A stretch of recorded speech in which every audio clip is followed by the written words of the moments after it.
Este tema nos interesa. Es la entrevista del Sonar Informativo por el 105.3 FM y sonarfm.cl. 7:37, estamos de regreso en este Sonar Informativo y está con nosotros Catherine Canales, directora de Estrategias de Nivel 4, expertos en ciberseguridad. Catherine, ¿cómo estás? Muy buenos días. Hola, Rafael. Estás aquí junto a Pati Venegas. Rafael. Aquí estoy. ¿Cómo estás? ¿Cómo estás? Muy buenos días. Bien, para conversar sobre esta situación que genera harta preocupación, el cibercrimen advierte que las ganancias por delitos virtuales estarían alcanzando las cifras del narcotráfico. ¿Qué tipo de delito estamos hablando ahí? ¿Qué explicaría también este fenómeno? Sí, cuando uno habla de delitos informáticos, y obviamente hemos visto cómo han ido alcanzando un grado muchísimo mayor dentro de la penetración de la comisión de los propios ilícitos, también uno amparado porque hace muy poco fue aprobado nuestra primera ley de delitos informáticos, que antes tenía 4 tipos penales ahí, pero hoy día ya tenemos unos tipos penales que se adecúan mucho más a la comisión, y obviamente a lo que va este reportaje, más que a los delitos informáticos propiamente tal, es que obviamente hoy día la comisión de un delito informático es muchísimo más fácil que la comisión de un delito tradicional. Yeah. Hoy día ya no tenemos que entrar con pistola a los bancos ni exponernos, sino que podemos tener un anonimato, porque hay herramientas que nos permiten borrar nuestros rastros por un lado y no dejar huellas por otros, porque el alcance es global muchas veces, o sea, pueden ser cometidos desde cualquier parte del mundo. Hay menos riesgo porque yo puedo estar acostada en mi cama, o sea, ya ni siquiera tengo que salir. Y obviamente hay un bajo costo y una alta rentabilidad, porque los últimos estudios dicen que uno de los últimos rescates, o el promedio de los rescates por ransomware, van bordeando los $2 millones. ¿Qué es un rescate por ransomware? El ransomware es una de las figuras que tal vez sea la que más hemos escuchado nosotros, que es cuando toman control de nuestros equipos, los cifran y nosotros ya no podemos hacer nada, entonces te piden un rescate.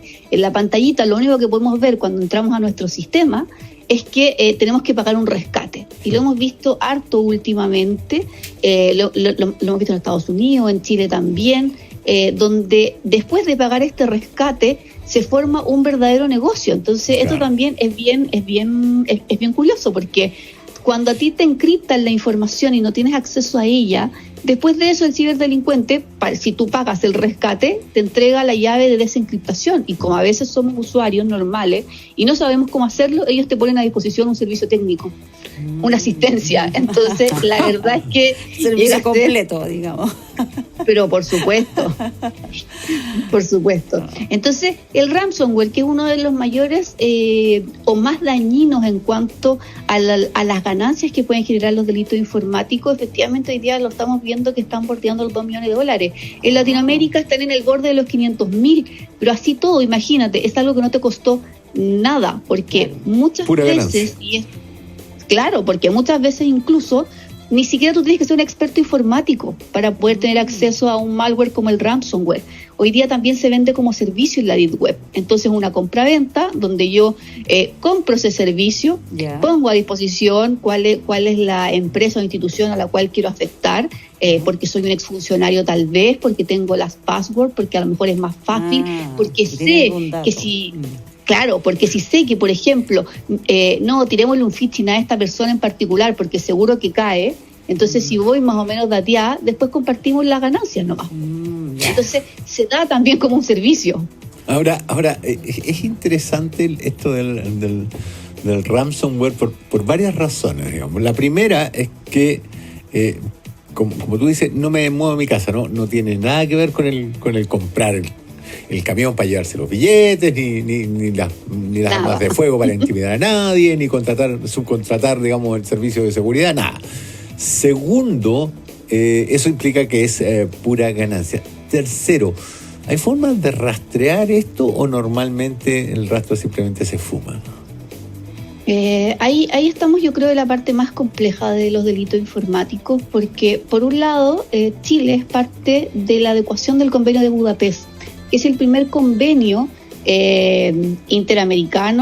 intermundial, que tiene por objeto hablar sobre los delitos informáticos y sobre todo establecer cuáles son los delitos informáticos, porque nosotros como conocemos, si algo no es delito en un país, no puede ser juzgado a través de la extradición, por ejemplo, en el caso que lográsemos llegar a alguna de los autores de los delitos.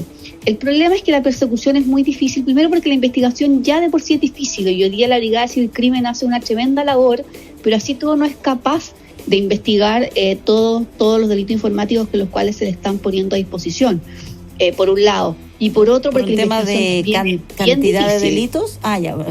No tiene la capacidad por la dificultad o porque esto va cada vez creciendo más el número de delitos. No, porque va creciendo mucho más. O sea, hoy día es un negocio que va en aumento. Hoy día, al igual como hacen esta semejanza con el narcotráfico es el negocio del siglo XXI. Y yo creo que, sin duda, los delitos informáticos van a ser el negocio del siglo XXII. Porque tenemos que pensar que la facilidad que tiene hoy día, por ejemplo, para dedicarse al narcotráfico, tú tenías hartos costos asociados, porque es una empresa en sí, porque tiene un costo de producción, tiene un costo de fabricación y después de ponerlo a disposición de un tercero. Y en todo eso además hay una cadena de riesgo. Imagínate que el riesgo redujera tanto como que tú estuvieras ahí en tu casa. Como que en verdad si te pillan, bueno, bajo las máquinas y listo. Entonces es mucho más rentable y va a ser mucho más fructífero en lo futuro la comisión de los delitos informáticos. De ahí que obviamente tenemos que blindar no solo nuestras policías, sino que también tener mucha más capacidad de investigación y por sobre todo mucha más cooperación internacional para poder llevar las investigaciones, para poder llegar finalmente a los autores de los delitos. Ahora, ¿a dónde va a parar la plata? Porque claro, antes se secuestraba cualquier cosa, digamos, y decía, déjame el dinero en la plaza de armas a las 2 de la tarde. En una maleta. Al lado, claro, una maleta marrón al lado de la tercera palmera. Ya no quedan palmeras, de hecho. Claro. Pero hoy día dicen, la plata debe ser transferida a tal cuenta. ¿Esa cuenta es imposible de rastrear una vez que se produce? Claro, porque esa cuenta generalmente está tomada en Bitcoin. Entonces, ¿qué son el Bitcoin? Son estas billeteras que tienen el objeto de que son irrastreables. Por ende, es mucho más difícil poder decir a quién le estamos pagando. O sea, yo pago en una billetera y esa billetera también la otra persona tiene en el fondo las coordenadas para poder sacar el dinero de ahí. O bien invertirlo en más Bitcoin, ¿me entendí? Y así seguir dando vuelta. Entonces, tampoco el dinero es rastreable. O sea, además hasta eso se facilitan. Claro, y ese es el punto clave, digamos, si yo no sé a dónde fue a parar el dinero, no tengo a quién seguir. Más que dónde fue a parar el dinero es que en el fondo lo que yo digo es, o sea, lo que se busca es quién es el autor. Claro. Y el autor finalmente, a través de todas las técnicas que tiene, por supuesto que va a disociar y difícilmente. Además que piensa que los ataques que recibe Chile generalmente no vienen de Chile, vienen de afuera. Claro. Y a su vez, de Chile también tenemos harto que vamos para afuera también. Entonces, aquellos países que tienen menos o una legislación más blanda en materia de delito informático son pasarelas, como lo son también las pasarelas de países que están más cercanos a las fronteras para poder sacar la droga. Entonces, efectivamente, siempre va a haber algún tipo de semejanza con el narcotráfico. ¿Y acá en Chile alguna vez hay casos en los cuales se haya logrado detectar algunos de estos autores, especialmente los que están fuera de nuestras fronteras? Sí, pero no, de Chile no, pero sí ha habido algunas capturas internacionales bastante buenas. De hecho, la última que ocurrió el último semestre del año 2022 nos llevó incluso a que el primer semestre del 2023 bajara la comisión del ransomware. Entonces, era tan importante esta banda, en verdad. Ese grupo, claro. Claro, que cuando llegamos a explicarnos, oye, ¿por qué bajó este primer semestre el ransomware? No, es porque los capturamos. Entonces, en verdad, tuvimos ahí un poquito como de vacancia. Pero obviamente las bandas se vuelven a armar. Hoy día los especialistas en materia de seguridad, que también están dentro de lo que uno dice el lado contrario de la moneda, son especialistas que tienen un gran conocimiento y gran facilidad para poder ejecutar la comisión de estos ilícitos. El problema que yo veo es que antes había que tener algo de conocimiento. Ahora con los programas de inteligencia artificial esto debería dar mayores facilidades a los delincuentes. Sí, bueno, creo que lo comentábamos la semana pasada o antepasada. ChatGPT, por ejemplo, hoy día podría hacerte un phishing perfecto. Cuando uno dice, oye, duda porque puede tener faltas de ortografía, porque la redacción, porque cuando se traduce de un idioma a otro cambia un poco el sentido de las palabras. Entonces, fíjate en eso. Hoy día ChatGPT te redacta un phishing en cualquier tipo de lenguaje, incluso súper fácil. Entonces la inteligencia artificial obviamente hace que cada día, porque no podemos dudar que el phishing sigue siendo el vector de entrada para el ransomware. O sea, el ransomware no es que se instale solito en mi computador, es que yo lo dejé entrar. Entonces yo lo dejé entrar con un clic desprevenido. Entonces ese clic desprevenido es el que nosotros tenemos que trabajar y educar, porque finalmente hoy día que es tan difícil la persecución de los delitos informáticos, tenemos que apuntar a la prevención. Y la prevención radica principalmente en la educación de las personas, en que ese clic no sea desprevenido, en que sepamos cómo reconocer y cómo pesquisar un phishing. Sí, ahora, lo que tiene que ver con la inteligencia artificial da harta preocupación también, porque ¿qué pasa, por ejemplo, con esto de la clonación de la voz? Al parecer también hay ahí algunos sistemas que permiten eso, o sea, como que como tú dices, el engaño va a ser más difícil de descubrir, de identificar, o más fácil de caer en ese tipo de engaño. Sí, o sea, tenemos dos componentes hoy día que están siendo muy perjudiciales. Primero, la clonación o la suplantación de la voz de cualquiera, que es bastante fácil de hacer a través de las técnicas de ingeniería social. Y lo otro es también el rostro. O sea, hoy día yo podría creer estar hablando con alguien, ver su rostro, escuchar su cara, que tiene su mismo tono de voz, su misma gesticulación, a través de estas herramientas de ingeniería, de inteligencia artificial. Entonces, de ahí que viene un poco que vamos a tener que hacernos cargo también como sociedad de cómo reglamos, de cómo trabajamos la moral de la inteligencia artificial. Yo creo que la ética y la moral es algo que está súper presente y que hoy día más que nunca también tenemos que ponernos de acuerdo entre los países y entre los estados de cómo se está haciendo hoy día la bajada. Por ejemplo, muchas organizaciones hoy día están trabajando en decir si ChatGPT es una herramienta que se usa o no se usa a nivel corporativo. Y eso es muy positivo. Es positivo que se centre esta discusión dentro de las empresas, dentro de las industrias, y que la gente también entienda que si bien es un recurso, también es un medio que puede generar muchos riesgos en lo futuro. Hay un problema con el prestigio de las empresas. Yo he escuchado, no tengo evidencia al respecto, pero he escuchado que muchas empresas que son víctimas del ransomware prefieren pagar el rescate antes de exponerse ante el desastre de relaciones públicas que significa me hackearon completamente. Claro, no reconocer la vulnerabilidad. Sí, eso es muy cierto. Yo creo que hoy día no estamos preparados para trabajar un concepto que a mí me gusta mucho, que es la resiliencia social. Hablamos siempre de la resiliencia de los sistemas, o sea que tenemos que seguir funcionando, etcétera, pero no hablamos de la resiliencia social, y eso quiere decir que están muy castigados hoy día y hay un daño reputacional muy grande cuando tú eres víctima de un ransomware. ¿Por qué? Porque tus servicios no van a estar disponibles, porque vas a tener problemas como usuario para poder acceder a los sistemas, porque a lo mejor es mi banco y necesito hacer justo la transferencia ese día y en ese momento. Entonces yo voy a castigar a mi banco y a lo mejor me voy a cambiar de banco. Y además que a nadie le gusta decir que, porque finalmente cuando uno dice soy víctima de ransomware, lo que está reconociendo es que alguien entró a tus sistemas,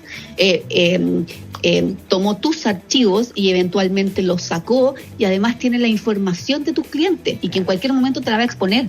Exacto. Porque hay que pensar que cuando uno paga yo creo que en un 90%, las personas que pagan los ransomware finalmente no reciben la llave para desencriptar los datos. Entonces tampoco es tan seguro. Entonces en ese sentido hay que tener harto cuidado. Hoy día también se está trabajando en dos proyectos de leyes. Uno es la ley de la ley de datos personales, que también te va a hacer obligar a comunicarle a tus clientes, a los usuarios de tus sistemas, que fuiste víctima de un incidente informático. Y por otro lado tenéis la ley marco de ciberseguridad, que también te va a exigir la notificación del incidente, justamente porque lo que uno busca es que no se vuelva a replicar. Sí, me quedé pensando en esto que decías del clic desprevenido. ¿Qué medidas hay que tomar? ¿A qué hay que estar atento para evitar caer en eso? ¿Qué recomendaciones? Perdón, ¿qué es lo primero que me Del contaste? clic desprevenido. El clic de ese cuando uno aprieta ahí sí. y listo, entregaste el control. El clic desprevenido se produce principalmente por un fenómeno que se llama ingeniería social. O sea, esto no es al azar, esto es estudiado primero. Entonces, ¿qué es lo que estudia el ciberdelincuente? Primero, apela a la confianza de las personas, que llegamos y hacemos clic en los correos, entonces cuando algo nos resulta entretenido, lo apretamos nomás. Y segundo, la curiosidad. Yo creo que a muchos de nosotros nos han llegado, por ejemplo, avisos que dicen, tu paquete ya va en tránsito. Resulta que no hemos comprado nada, claro, pero a lo mejor alguien me mandó algo. Entonces te ganaste la herencia igual, de un keniano rico. ¿O no? O sea, el príncipe nigeriano, claro, es el primer phishing que hasta el día de hoy funciona. ¿En serio? Hasta el día de hoy funciona. Entonces, todos queremos sentirnos especiales, todos queremos sentirnos bendecidos. Entonces, cuando eso pasa, ese clic desprevenido, la verdad es que casi lo estamos esperando. Por ejemplo, no sé, muchas veces hay promociones y pop-ups que nos levantan las mismas aplicaciones que estamos viendo, porque el ciberdelincuente también compra publicidad, donde nos dicen, te ganaste un barril de coronas. Oye, el barril de corona, te juro que dejó estrago en nuestro país. Entonces, por ganarte 5 o 6 cervezas. Notable, no tenía idea. Sí. Por ganarte 5 o 6 cervezas nos infectamos harto. Entonces, ahí hay que tener cuidado. O sea, participemos en las promociones en que en verdad tienen una seriedad. Analicemos. Esto, yo siempre digo, el phishing es muy de guata. Si yo estoy segura, no sé, si veo un precio de un producto muy bajo, ¿para qué voy a hacer clic en el enlace? ¿Para qué me van a llevar a un sitio que es fraudulento? Y además, voy a meter mis contraseñas, y con eso ya el ciberdelincuente se va a hacer para poder generar un fraude en contra mío, ni siquiera de una institución, sino que en contra de las propias personas. Entonces, ¿cuáles son los consejos? Dudemos. Dudar, yo creo que es la clave para la pesquisa del phishing. Si no estoy esperando un paquete, ¿para qué lo voy a abrir? Claro. Si no pasé por tal calle, además que pensemos que, por ejemplo, la PDI, que también es algo que pasó mucho, la PDI no te manda las citaciones a tu casa. Los partes te llegan empadronados físicamente, no te llegan a través de un correo electrónico. Entonces, todas esas cosas tenemos que tener cuidado. Hoy día, el ciberdelincuente además es estacional. Por ejemplo, hace muy poco vimos todo lo que era operación renta. Entonces nos llegó, descargue su factura aquí, claro, con un 30% de descuento su declaración. Si quiere aclarar esta factura, haga clic acá. Entonces, siempre se va a valer de la estacionalidad. El fin de semana vimos el Día de la Madre. Entonces, ¿cuántos sitios fraudulentos se levantaron por el Día de la Madre también?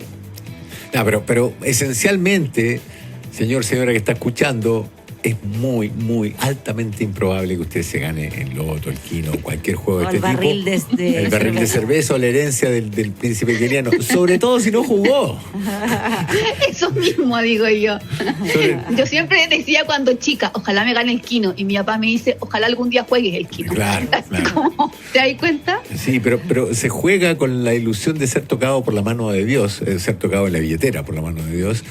Y lo que a mí me resulta más asombroso, que llevamos 20 años en que estos delitos mutan. Me acuerdo de haber recibido una llamada del programa de Felipe Coamiroaga, en el que yo tenía que ir a un cajero y retirar 200,000 pesos. No solamente la forma era imbécil, sino que además yo trabajaba en TVN y sabía que tal programa no existía, digamos. Pero la forma del delito evoluciona, pero el principio básico es el mismo.